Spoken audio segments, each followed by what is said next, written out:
Hello everyone, welcome to Election Future. In this video, I'm going to give you my bold and updated 2024 electoral map prediction, laying out exactly when each state will declare a winner. We all know that voting wraps up at different times across the nation, starting with the East Coast and then moving westward. However, in critical swing states like Michigan, Pennsylvania, and Nevada, we won't have a solid winner for days.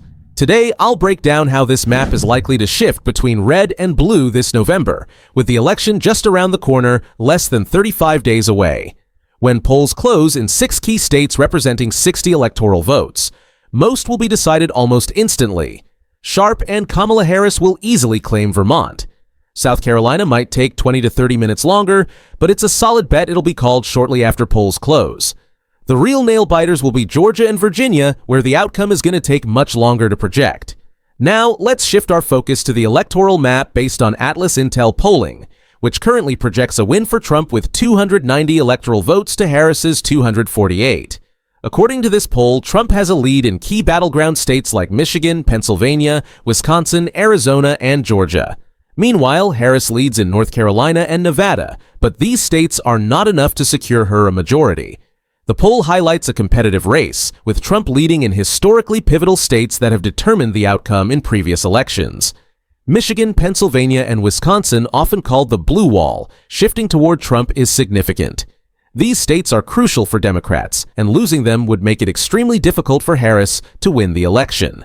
Harris's slight edge in North Carolina and Nevada shows that she still has paths to victory, but given Trump's strength in other key states, she would need to flip one or more of those where Trump currently leads to have a chance. Polls will close in Ohio, West Virginia, and North Carolina. Although Ohio leans red, it's going to take a bit more time before it's officially called for Donald Trump. North Carolina will likely take even longer. As for West Virginia, and it's solidly in Trump's column. Fast forward another 30 minutes, and voting will close in nearly 20 states across the nation, representing a total of 171 electoral votes. However, Ohio, Virginia, North Carolina, and Georgia remain in play, with no clear winner declared.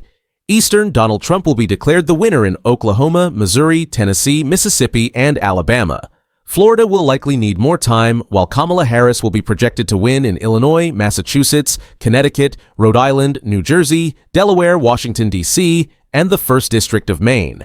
Then, at 8:30 p.m., Arkansas will close its polls, and Trump will immediately secure a victory there. A large wave of states will have ended voting. By this point, the map will be looking pretty green, but we still won't know the outcome in most of the competitive states. Although voting has ended in many places, only a fraction of electoral votes will have been assigned. Some states, however, will be called immediately. Donald Trump will take North Dakota, South Dakota, most of Nebraska, except for the 2nd District, Wyoming, Kansas, and Louisiana. Kamala Harris will secure a win in Colorado not long after the polls close. We'll start seeing a few more states filled in on the map. For simplicity's sake, we're not going to focus on margins at this point. Each state will either be red or blue. Meanwhile, Donald Trump is likely to be officially declared the winner in Ohio, where the polls have been closed for nearly 2 hours. Over on the East Coast, New Hampshire is another state that's probably going to go to Kamala Harris. It's a small state, and the votes should be counted relatively quickly. However, I do expect New Hampshire to be a fairly close race. Kamala Harris likely won't win by more than 5 points. Joe Biden carried the state by 7.4%, but it's doubtful Harris will perform better than the incumbent president, especially given that Hillary Clinton only narrowly won there 8 years ago. Then there's Maine's 2nd District. It's becoming clear that Trump is going to clinch it for the 3rd time in a row. Barack Obama won this district by nearly 10 points back in 2012, but Trump flipped it in 2016 and held on to it again in 2020. Now, in 2024, he's solidly set to retain it for a 3rd consecutive election. In New York, the vote count will take a bit longer. This will be the tightest race in the Empire State in nearly 3 decades. Kamala Harris is likely to win, but by less than 15 points, a significant drop from Joe Biden's 23-point margin 4 years ago. New York has been steadily tilting to the right, especially as Democratic leadership in the state has faced growing unpopularity. First, there was Andrew Cuomo, who resigned amid sexual harassment allegations, and then his successor, Kathy Hochul, hasn't gained much favor either. In New York City, Mayor Eric Adams is also grappling with his own challenges, including an ongoing investigation, and his popularity is far from strong. Democrats are not in great shape in New York right now. Even though the state will ultimately go to Kamala Harris, it's going to take longer to call compared to 2016 and 2020. Before we continue, make sure to hit that subscribe button so you don't miss any updates as we approach the 2024 election. Let us know in the comments which state you're from and which candidate you're backing for president. Drop a red heart if you're supporting the Republican candidate, or a blue heart if you're going with the Democrat. Polls will officially close in Montana, Iowa, Utah, and Nevada. Nevada is poised to be the final battleground state where the voting process will come to an end. By this time, roughly 1/3 of the Electoral College votes will have already been allocated, just over 1/3 to be precise. Trump will swiftly be declared the winner in Montana and Utah, with Iowa following shortly after. A few more states will be called. One of the most significant and probably one of the most closely watched will be Florida. Typically, Florida takes a long time to declare, but that won't be the case this time. If you recall the 2000 election, it took a Supreme Court decision to finalize the outcome. On that election night, it first seemed like Gore would win, then Bush, and eventually the state was deemed too close to call. Now, however, Florida is a solid Republican state.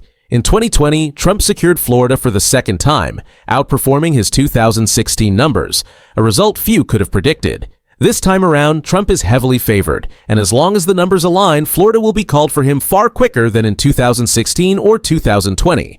The Sunshine State will turn red for the third consecutive time. By this point, Maine's at-large vote, which leans toward Kamala Harris, will likely be decided. She's expected to win the state's 2 electoral votes, a state Joe Biden carried by nearly 10 points in the previous election. This time, Harris is likely to win it by a margin similar to Hillary Clinton's 2016 performance, where Clinton secured the state by less than 3 points. Meanwhile, Iowa is also expected to be called for Trump. In prior years, it took a bit longer to declare Iowa's results because in 2016 and 2020, Democrats were still thought to have a reasonable chance of flipping the state, but that's no longer the case. This time, Iowa is likely to swing solidly in Trump's favor for a third consecutive election. Back in 2020, polling suggested that Biden might come within 1 to 2 percentage points of Trump in Iowa, but he ultimately lost by a significant margin of 8.2%. Now, polls are projecting that Trump will win Iowa by 10 points or more, and that's a solid, accurate forecast. Iowa will be called relatively quickly, cementing its status as a reliably red state for the former president. Voting will wrap up in Washington, Oregon, California, and Idaho. It's fairly clear who's poised to win in these states. Kamala Harris is the solid favorite in Washington, Oregon, and California, while Idaho will likely go straight to Donald Trump. By this point, the continental U.S. will essentially be filled in with either blue, red, or green. Only Alaska and Hawaii will be left, but we still won't have a clear picture of the final outcome until the results from those crucial swing states come in. That being said, before midnight, we'll likely see Minnesota called for Kamala Harris, mainly because her vice presidential pick, Tim Walz, is the current governor. That connection is probably the only reason she has any tilt toward winning Minnesota at all. This is a state Joe Biden won by 7 points, but let's not forget that Donald Trump came close to flipping it 8 years ago in 2016 when Hillary Clinton barely edged out Trump by just over 1 percentage point. Minnesota hasn't gone red since 1972, and it's unlikely to shift this year, primarily because Walz is on the ticket. However, mark my words, within the next decade, Minnesota will lean toward electing a Republican president or governor. Like much of the Midwest, the state is gradually tilting to the right. Then we have Texas, the Lone Star State, with its hefty 40 electoral votes giving Trump a solid advantage. It's no secret that Texas is going to stay red. Unlike 2020, when there was significant chatter about Biden having a real shot, polls at one point even showed Biden leading in Texas by 1 or 2 points. Trump still won by 6 points. This time around, Kamala Harris is likely to lose Texas by a margin of 10 points or more. Texas, such a massive state, might take a little longer to call than others, but by the time the night ends, it should be firmly in Trump's column. At midnight Eastern Time, polls will close in Alaska and Hawaii. Hawaii will be almost immediately called in favor of Kamala Harris, while Alaska might take a bit longer to tally. In fact, we'll probably see no substantial results from Alaska for the entire night of November 5th. It's typically the following day, November 6th, before we get any meaningful numbers out of Alaska. But we already know the state is solidly in Trump's camp, even if it's not projected until the next day. By the end of election night on November 5th, this is likely how the map will shape up. We probably won't know the overall winner. Just yet, it's neck and neck. Trump with 216 electoral votes and Harris with 212. with 110 still up in the air. Most of the competitive states are still in play, including Virginia, Nebraska's 2nd District, and even Alaska. We will likely have to wait until the early hours of the next day for further results. Virginia is expected to report first. The reason Virginia won't be called early, as it usually is because it's going to be much more competitive than in the last 2 elections. It's expected to be decided by a lean margin. Looking back at 2020, Joe Biden did well, but just a year later, Republican Glenn Youngkin won the governorship. Republicans also took the lieutenant governor and attorney general positions. The state has been leaning Republican recently, and it's unlikely to be called until the following morning. Arizona will probably be called by the morning after Election Day with its 11 electoral votes. It was called for Joe Biden on election night in 2020, though many believe that call came too soon. Biden won by a razor-thin margin, and there's a good chance he could have lost if things played out differently. For 2024, I suspect the networks will be more cautious. Trump is favored in Arizona this time. Biden barely won in 2020, and Harris, a notably weaker candidate according to the data, doesn't have the same level of enthusiasm behind her. Trump seems on course to reclaim Arizona, a state he won by nearly 4 points in 2016. Wisconsin will likely be called not long after that. It's not a state that takes too long to project. In 2020, Biden was declared the winner there early on the morning of November 4th with the election on the 3rd. This time around, with the election on the 5th, I expect Wisconsin to swing in favor of Trump. It'll be one of the tightest races in the election, but I believe Trump will narrowly win it, much like he did in 2016. Wisconsin is the most conservative of the 4 upper Midwest states. Trump performed better in Wisconsin in 2016 than Biden did in 2020. While Harris has chosen Minnesota Governor Tim Walz, whose state borders Wisconsin, as her running mate, it likely won't be enough for her to secure a win there. We'll also see Alaska and Nebraska's 2nd District called later that day. Alaska for Trump and the 2nd District for Harris. At some point on the 6th, I expect North Carolina to go for Trump as well. There's no doubt North Carolina will be close. It was tight in 2020 when Trump managed to win, despite polls predicting otherwise. He'll likely win it again this time, or at the very least perform better than he did before. In 2016, he took North Carolina by nearly 4 points. So, by November 6th, the Tar Heel state will probably be called in favor of the former president. Even at this stage, no candidate will have yet secured the crucial 270 electoral votes. The next key state to watch is likely Michigan, which I expect to be called a day or 2 after the election.